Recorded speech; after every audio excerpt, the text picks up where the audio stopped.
So if you could see that in my background, not this little thing, this little rat, but the TV behind me, I'm watching Doomsday Preppers. It's one of my favorite shows. And it kind of made me started to wonder. I mean, I've been wondering for the past 12 years, but if it's okay to prep. I mean, obviously it is, but not many people do it. That's the thing. So, yeah, I want to get on that show one day. But honestly, I've been prepping for a zombie apocalypse for the past 12 years. Um, it's something that's kind of iffy because people will be like, "Oh, you're so lame," but honestly, I don't care because while I'm out there living and surviving, you're out there getting 8.5 and other stuff like that. But what kind of started me, it was back when I was about 4 years old. I watched the original Night of the Walking Dead from George Romero, and I'm like, what if this were to happen one day? And I kept on saying, what if, what if, what if?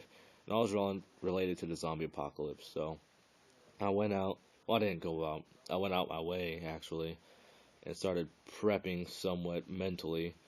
Um, Mentally, I started saying, all right, can I handle me killing my mom if she were ever to turn into a zombie? Can I handle somebody else? Can I handle all this? And so what I did, I had this one teddy bear, and I cared for him like ever since I was like a little kid.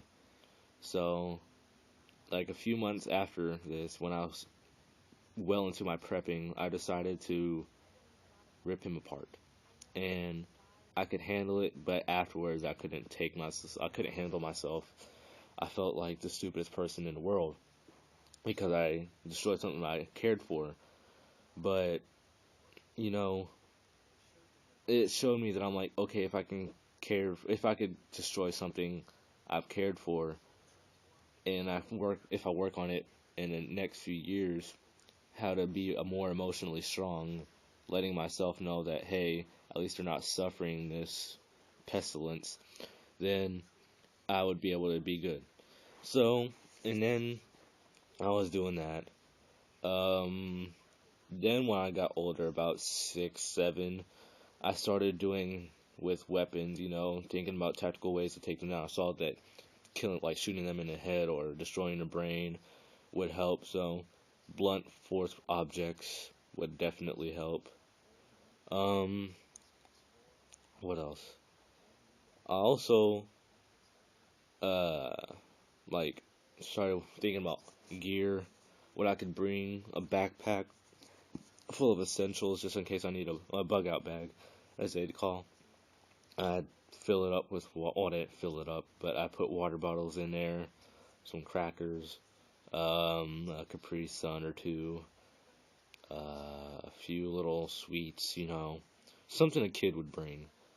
And I'm like, I don't think this would last me about a good week because I'd eat all that in about 2 days and drink all of it.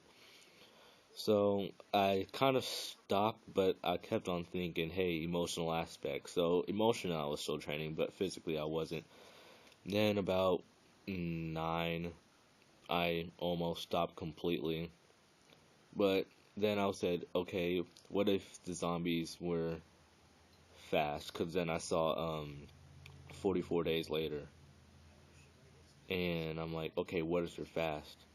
So I did a lot of running as a kid. And it really didn't help because my stamina was really, really low.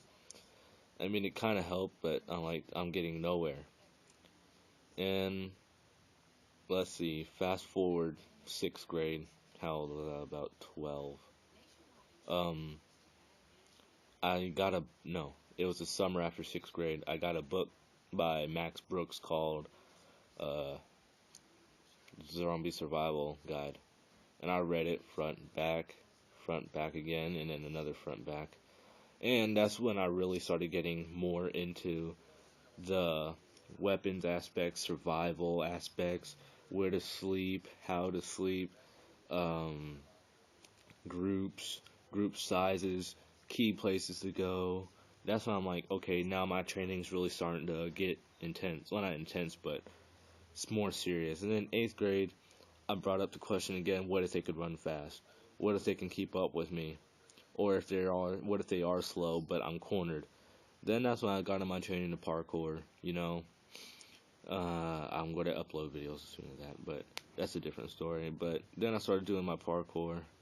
Then I'm like, okay, after that, I need a place to hunker down, just in case something does happen. So I went to me and my friend, my friend Nathan showed me this old abandoned flea market over in Clarksville, and I'm like, hey, we could use this, and he said, okay. Here soon, I'm going to probably go over there, probably this weekend, and start putting stuff inside there, because it has 2 floors, but the thing is, it's dark, and during the winter, it's really cold in there. So, you probably have to fix something like that. But I've planned out a lot. I mean, I might upload a video later on talking about my zombie preparation, but this is my vlog for today. So, this is me talking about my zombie preparation thing. Basically, preparation. I'm a prepper, technically, if you want to say. So, yeah. Comment, rate, subscribe. I know this was probably the lamest thing you've ever watched, but this is my first vlog I've ever done. This is my first video I've ever uploaded of me. So yeah, and I'm kind of nervous right now, but the more I start doing these, the more comfortable I'll start getting. The more topics I'll talk about that aren't lame and actually connect with people. But yeah, if you really like this, comment, rate, subscribe. So yeah, thank you. Peace.